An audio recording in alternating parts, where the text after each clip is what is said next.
이게 정말 한국이라고? 내가 알고 있던 나라가 아니야.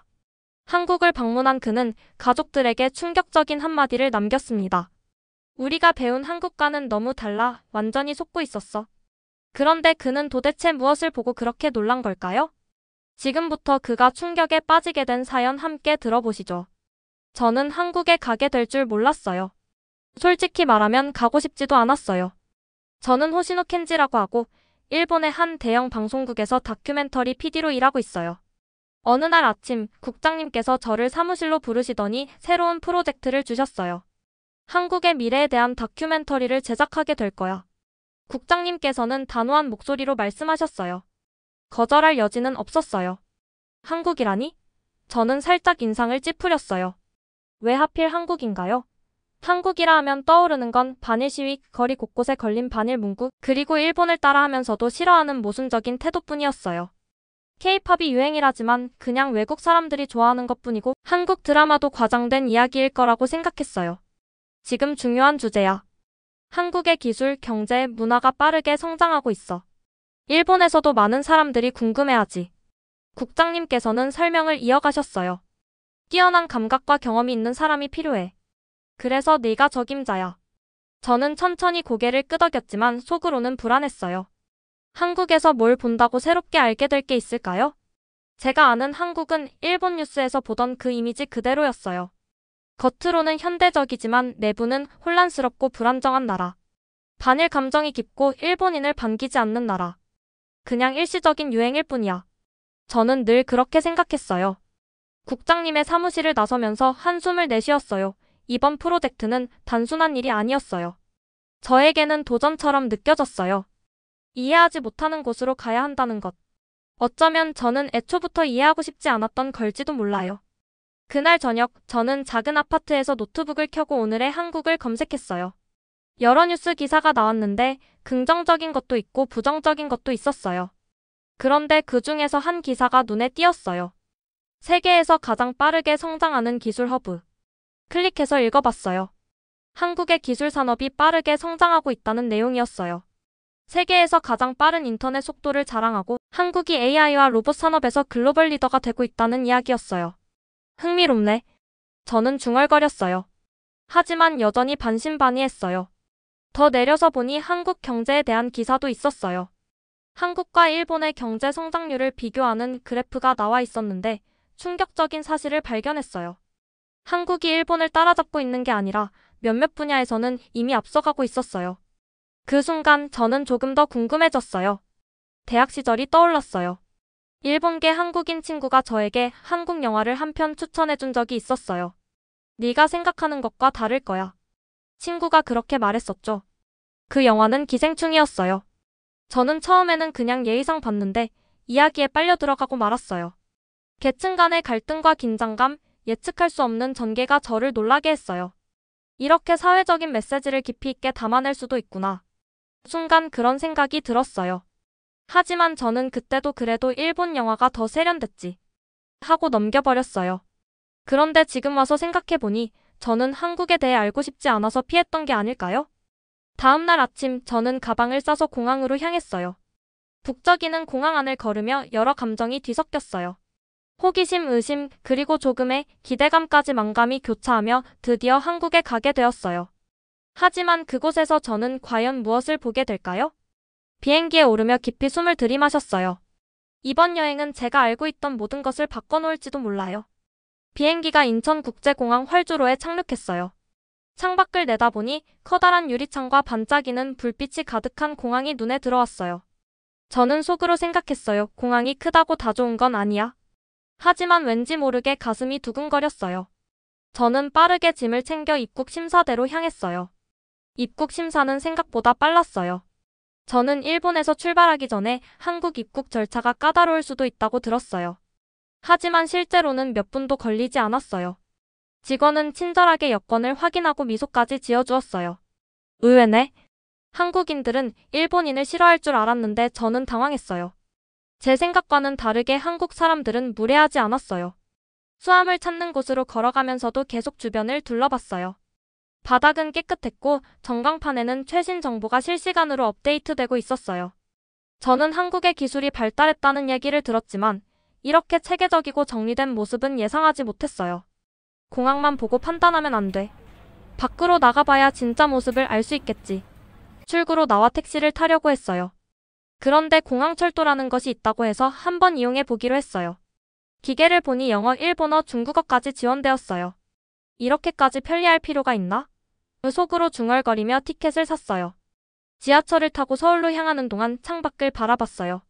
넓은 도로, 높은 건물, 곳곳에 설치된 디지털 광고판이 눈에 띄었어요. 이 정도일 줄이야 저는 조금 놀랐어요.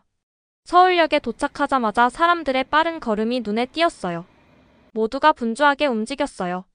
저는 한참 동안 서서 사람들을 지켜봤어요. 전광판을 확인하는 사람, 스마트폰으로 결제하는 사람, 이어폰을 끼고 음악을 듣는 사람들. 일본과 다르지 않네.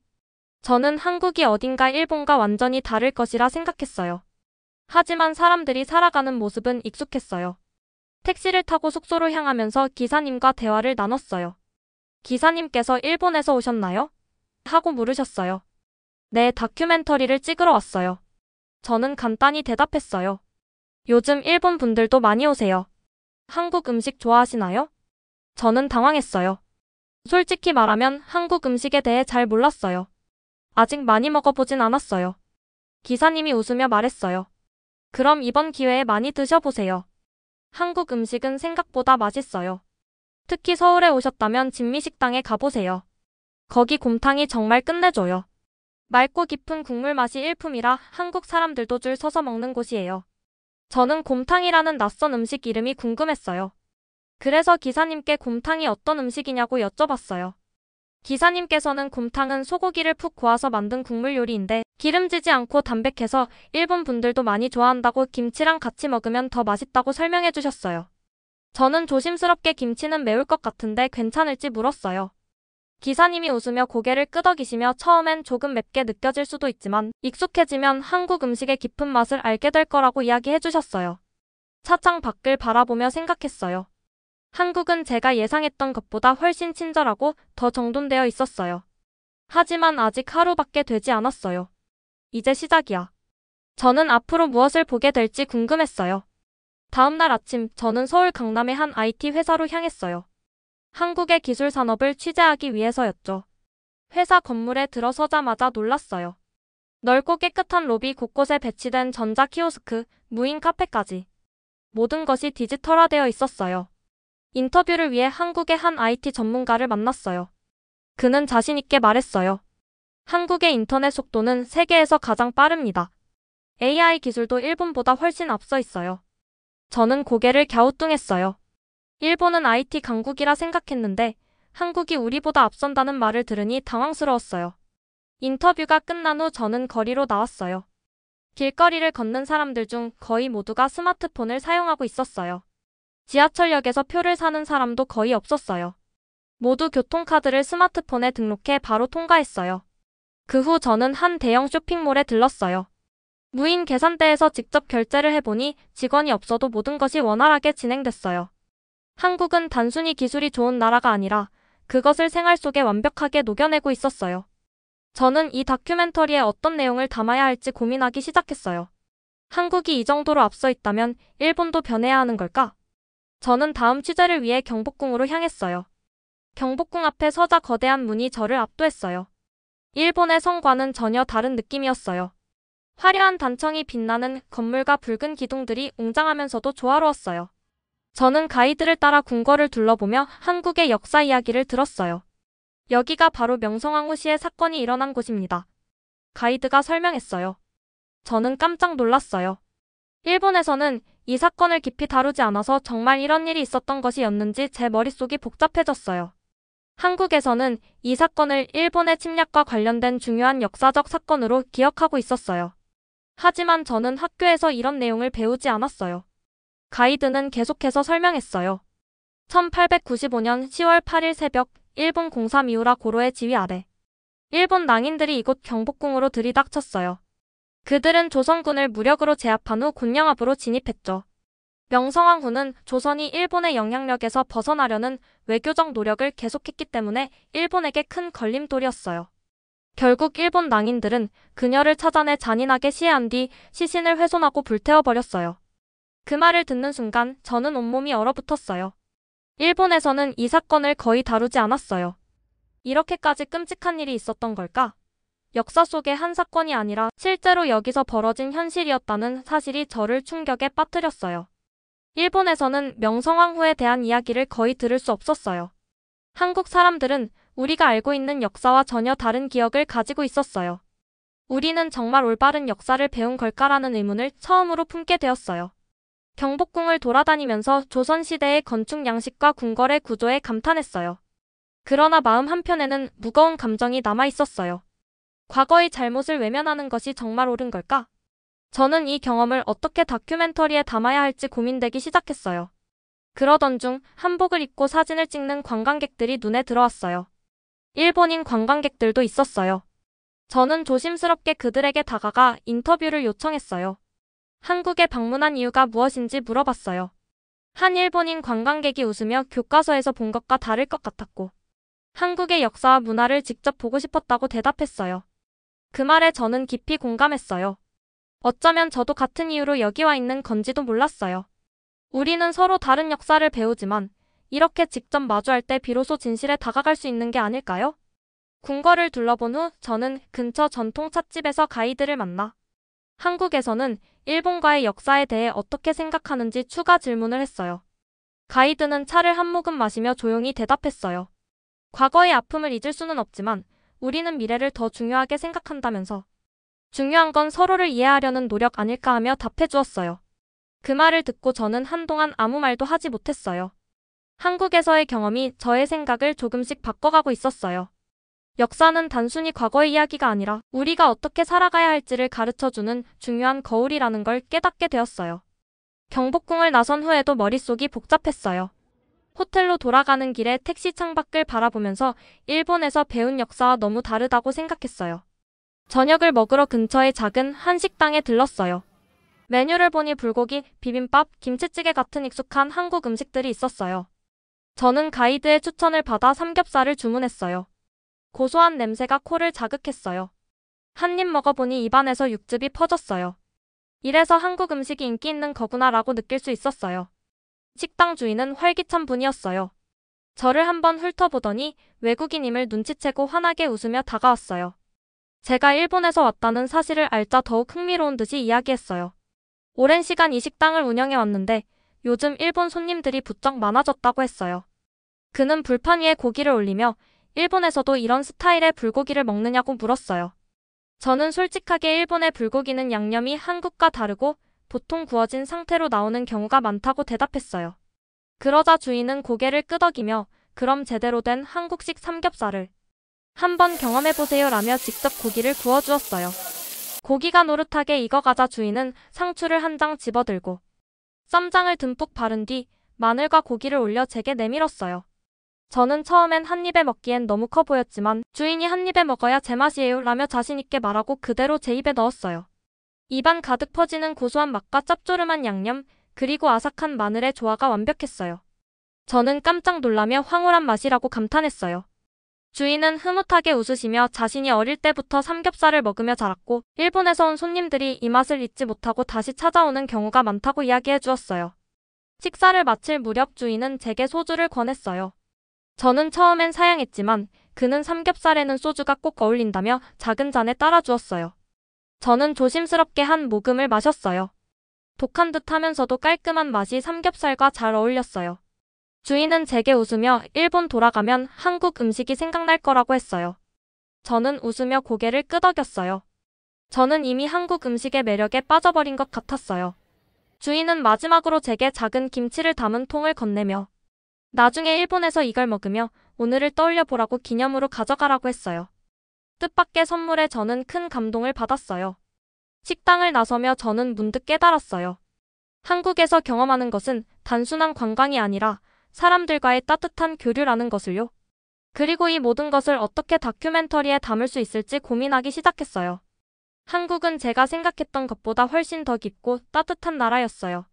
한국에서의 일정을 마친 저는 비행기 창가에 앉아서 점점 멀어지는 서울의 불빛을 바라봤어요. 한국에서의 여행은 제가 예상했던 것과는 완전히 달랐어요. 처음에는 많은 의심을 안고 왔고 어떤 모습일지 확신하지 못했어요. 그런데 지금 일본으로 돌아가는 비행기 안에서 제 안에 뭔가 변화가 생겼다는 걸 깨달았어요. 일본에 도착하자 익숙한 도쿄의 거리들이 저를 맞이했어요. 제 아파트도 자주 가던 라멘 가게도 조용한 전철도 그대로였어요. 하지만 이상하게도 뭔가 달라진 것처럼 느껴졌어요. 한국에서 만났던 사람들의 친절함, 새롭게 알게 된 깊은 역사, 그리고 정말 맛있었던 음식들이 계속 떠올랐어요. 제가 알고 있던 세계가 조금 더 넓어졌다는 기분이 들었어요. 어느 날 저녁, 저는 다큐멘터리 편집을 위해 자리에 앉았어요. 한국에서 촬영한 인터뷰와 영상들을 다시 보면서 문득 깨달았어요. 제 표정이 여행 내내 조금씩 변하고 있었어요. 처음에는 조심스럽고 의심이 많았지만 시간이 지나면서 점점 열린 마음으로 사람들과 이야기하고 있었어요. 식당 주인과 함께 웃고 경복궁에서 역사 해설을 진지하게 듣고 서울의 첨단 기술에 감탄하는 모습이 화면에 고스란히 담겨 있었어요. 영상을 하나하나 맞춰가면서 깨달았어요. 이 다큐멘터리는 단순히 한국에 대한 이야기가 아니었어요. 변화를 받아들이는 이야기였어요. 제가 갖고 있던 선입견을 내려놓고 있는 그대로를 바라보게 된 과정이었어요. 저는 일본 사람들에게 단순히 한국의 멋진 도시 풍경이나 유명한 음식을 보여주고 싶지 않았어요. 그보다도 한국 사람들의 따뜻함과 강인함, 깊이 있는 전통과 문화, 그리고 우리가 생각하는 것보다 서로 닮아 있는 점들을 전하고 싶었어요. 어느 날 저는 할아버지를 찾아갔어요. 한국에 대해 항상 부정적인 시각을 가지고 계셨던 분이었어요. 할아버지는 저를 보자마자 한국은 어땠냐고, 뉴스에서 본 거랑 똑같냐고 물어보셨어요. 저는 잠시 망설이다가 고개를 저으며 사람들은 친절했고 도시들은 정말 멋졌다고 이야기했어요. 그리고 역사는 우리가 여기서 배우는 것과는 조금 다르지만 그걸 아는 게 정말 중요하다고 생각하다고 말씀드렸어요. 할아버지는 미간을 찌푸리셨지만 아무 말도 하지 않으셨어요. 저는 용기를 내어 스마트폰을 꺼내 다큐멘터리의 한 장면을 보여드렸어요. 한국의 깨끗한 거리, 사람들의 밝은 미소, 그리고 제가 한복을 입고 경복궁을 거닐던 모습이 화면에 나타났어요. 이게 한국이냐며 할아버지가 조용히 물으셨어요. 저는 고개를 끄덕였어요. 저도 처음엔 몰랐는데 직접 가보니까 우리가 아는 것과는 너무 다르고 할아버지도 한번 가보시면 좋을 것 같다고 말씀드렸어요. 할아버지는 한동안 아무 말 없이 영상을 바라보셨어요. 그러다 작게 한숨을 쉬며 옛날엔 참 힘든 시절이었다며 중얼거리셨어요. 그 말을 들으며 저는 할아버지도 한국과의 과거를 잊을 수 없는 분이셨다는 걸 다시금 깨달았어요. 하지만 중요한 건 지금의 한국을 있는 그대로 바라보는 것이 아닐까 하는 생각이 들었어요. 드디어 다큐멘터리를 세상에 내보낼 시간이 됐어요. 저는 긴장됐어요. 사람들이 과연 한국을 새로운 시선으로 바라볼까? 제가 느낀 것을 그들도 공감할 수 있을까? 하지만 놀랍게도 반응은 예상보다 훨씬 뜨거웠어요. 이렇게 한국을 바라본 적이 없어요. 한번 가보고 싶어졌어요. 더 알고 싶어요. 라는 메시지들이 쏟아졌어요. 며칠 후 할아버지께서 조용히 다가와 말씀하셨어요. 그 영상 다시 한번 볼 수 있을까? 저는 놀랐어요. 하지만 곧 미소를 지으며 스마트폰을 꺼내 영상을 틀었어요. 할아버지는 한 장면 한 장면을 천천히 바라보셨어요. 그리고 마지막에 조용히 말씀하셨어요. 그래, 세상은 변하는 거겠지. 그제야 저는 확신했어요. 이건 단순한 여행이 아니었어요. 제게는 새로운 시작이었어요. 도쿄의 야경을 바라보며 저는 미소를 지었어요.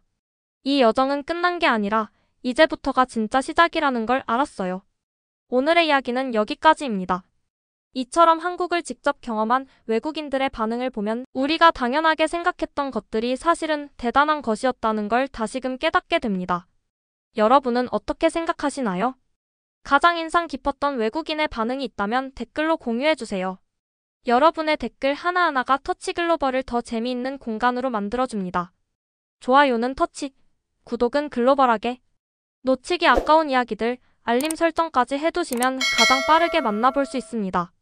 오늘도 터치글로벌과 함께 해주셔서 감사합니다. 다음 영상에서 또 만나요.